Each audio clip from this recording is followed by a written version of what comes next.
Hello students, as you have studied last two videos of romanticism, in this video I want to add some other qualities of romantic age, the qualities of romantic poetry. So in the last video we were discussing about imagination, the power of imagination, what all the literary ideals of romantic has. If you study the poems of John Keats' Ode to Psyche, what a marvelous description he has made about a spirit, about the gods and goddesses there. The king, the angel Zeus, the god Zeus, the description of Psyche. So this is the power of imagination which create a kind of lucidity, a kind of interest in the mind of men. And in this point, I want to add here the criticism of William Wordsworth, that in preface to lyrical ballads, William Wordsworth has given the relation of poetry and science. He says that poetry is greater than science.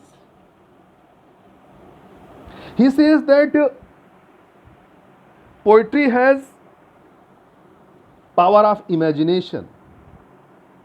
On the basis of this imagination, poetry is created. And the starting of several scientific thoughts starts with imagination in the form of hypothesis, because hypothesis is also a kind of imagination. So poetry is from beginning till end. Poetry is the beginning of science and poetry is the end of science. Whether science is there, you cannot just deprive, or actually there was a question there. What he was trying to solve, this was the question of the common man.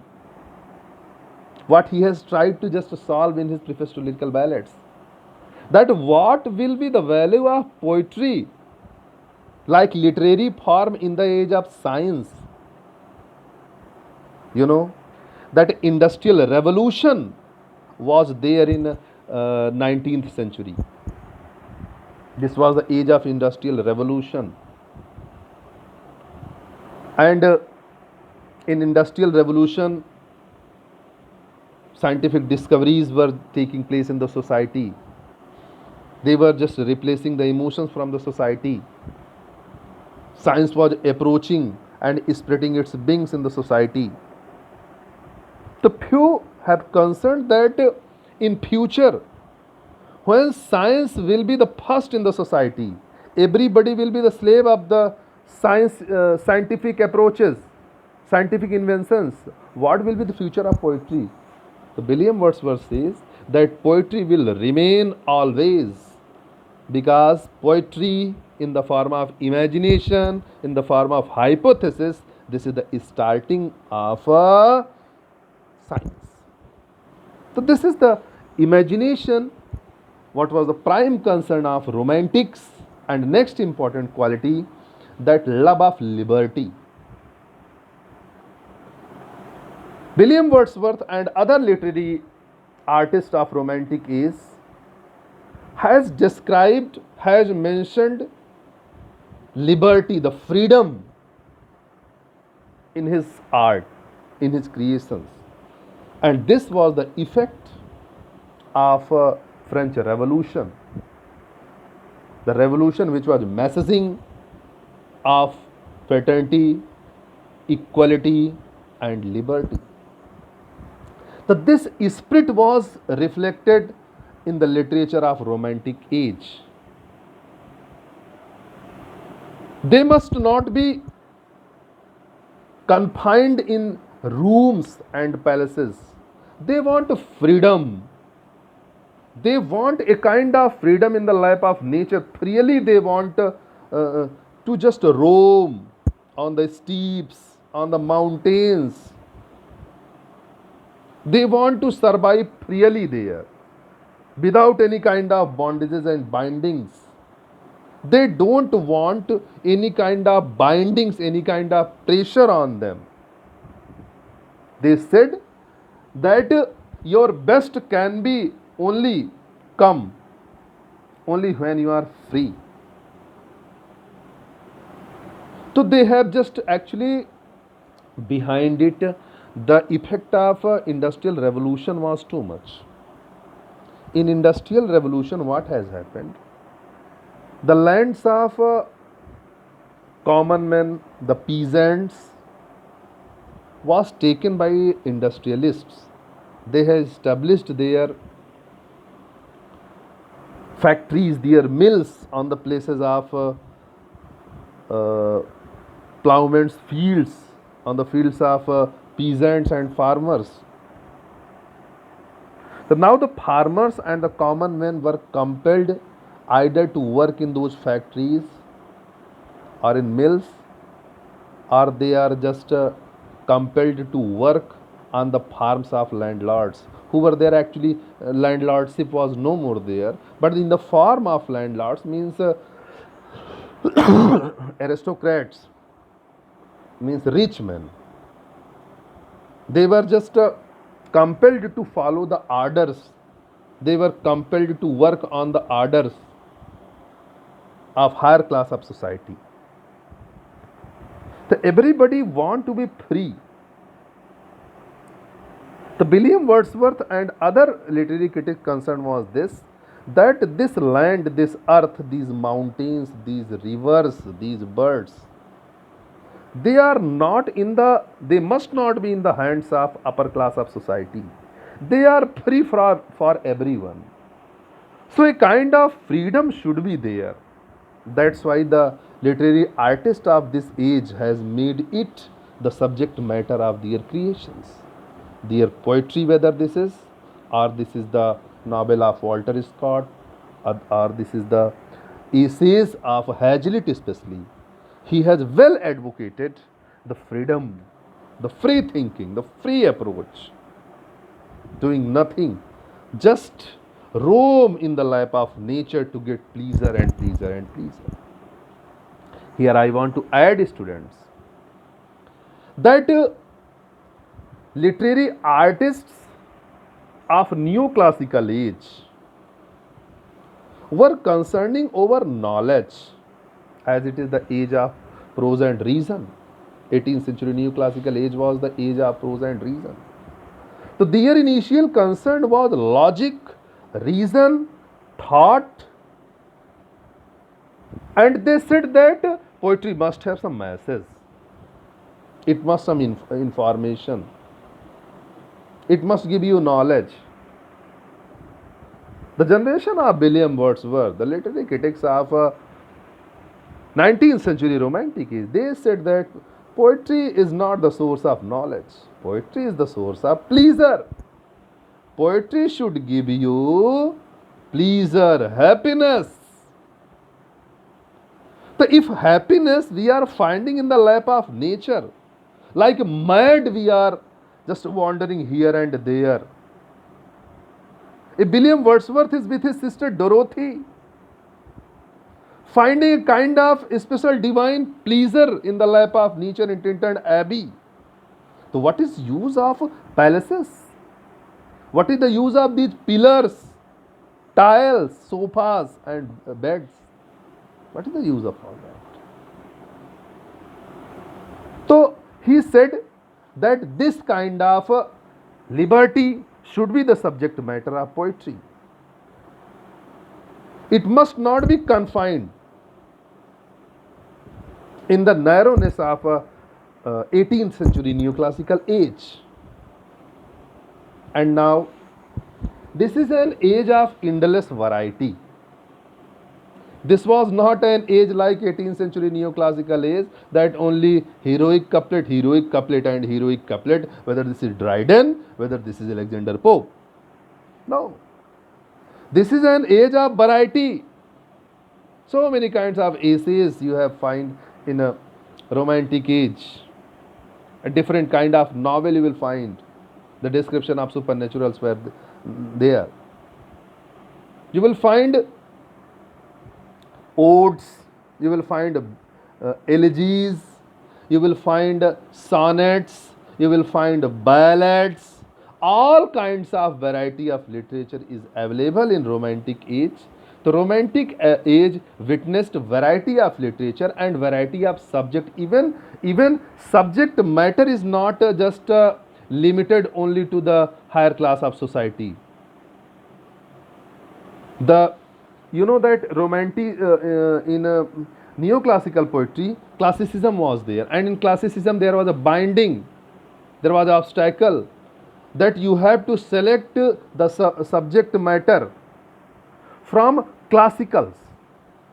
Your hero must not be the common man.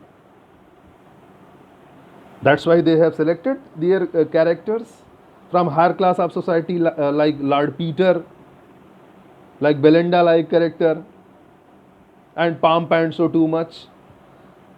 You have studied in Rape of the Lock.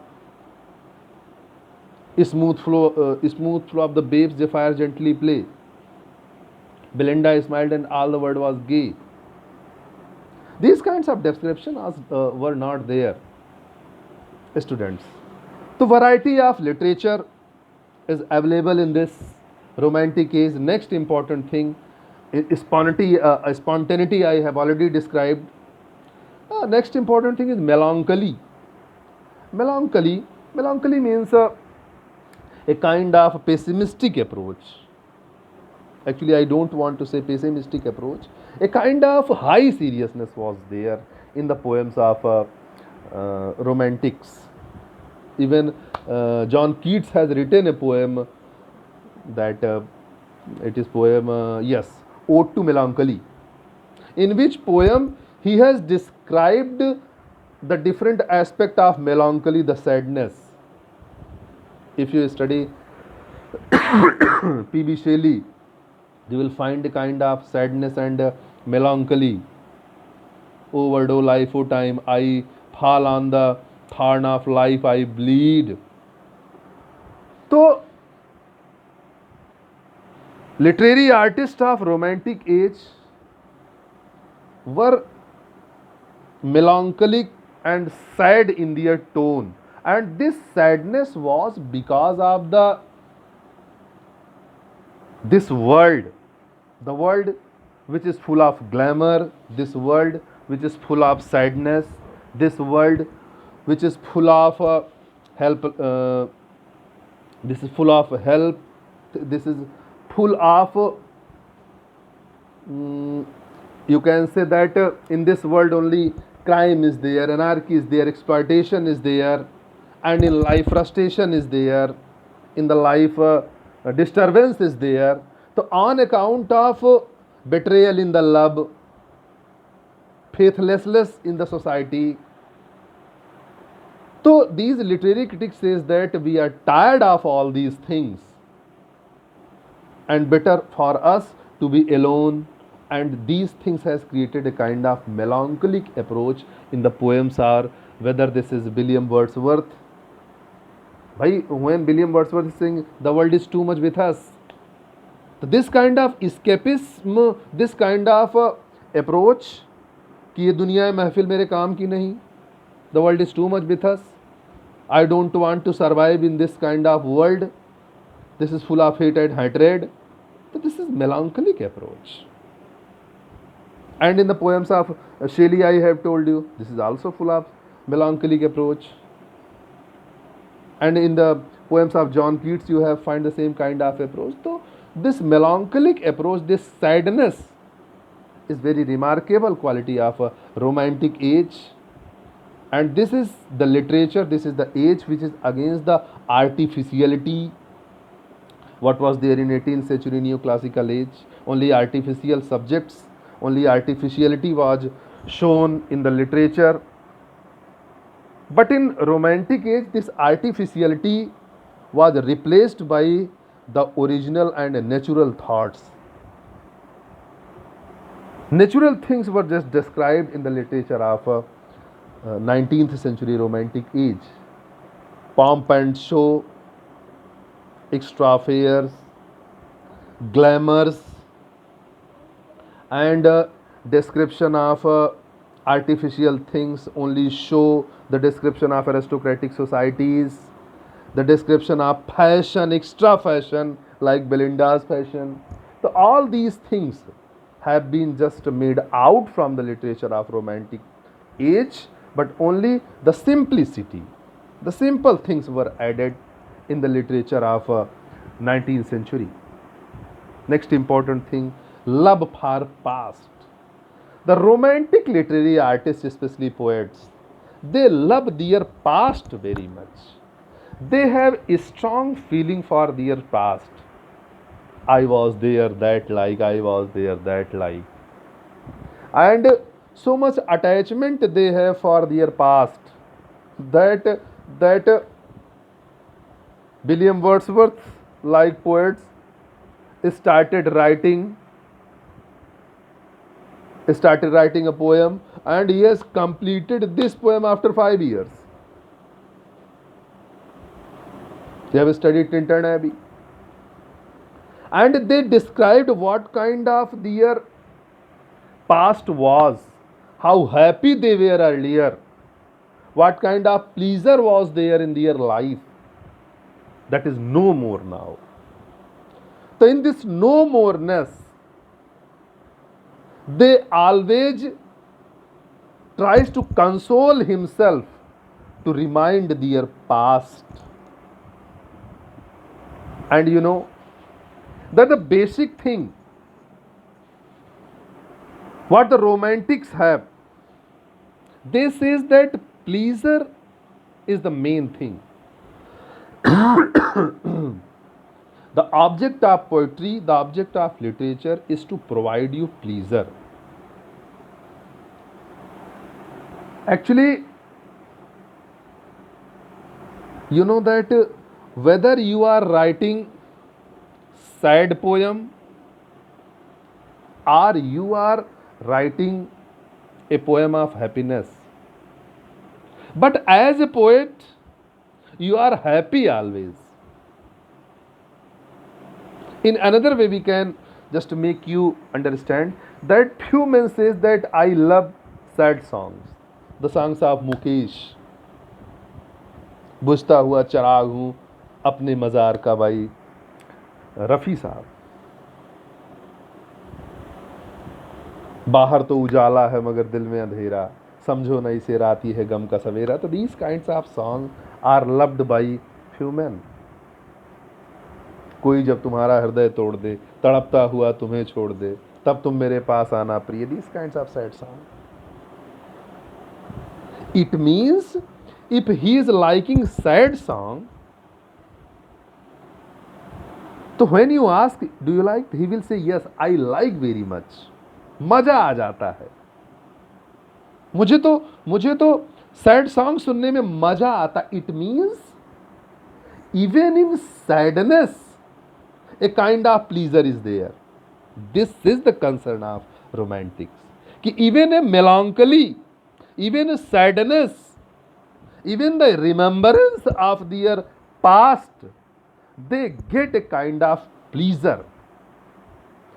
So students, I have tried to make you clear about romantic approach, and you are supposed to study all the writers of this age, especially in the field of essay. You should study Charles Lamb and Hazlitt, they are very important. Walter Scott for the novels and essays, you should 100% study Walter Scott. Byron for the description of Byron and Coleridge, you must study for their supernatural description. You have studied, I think, already the willing suspension of disbelief in the poems of S.T. Coleridge. You know what is willing suspension of disbelief?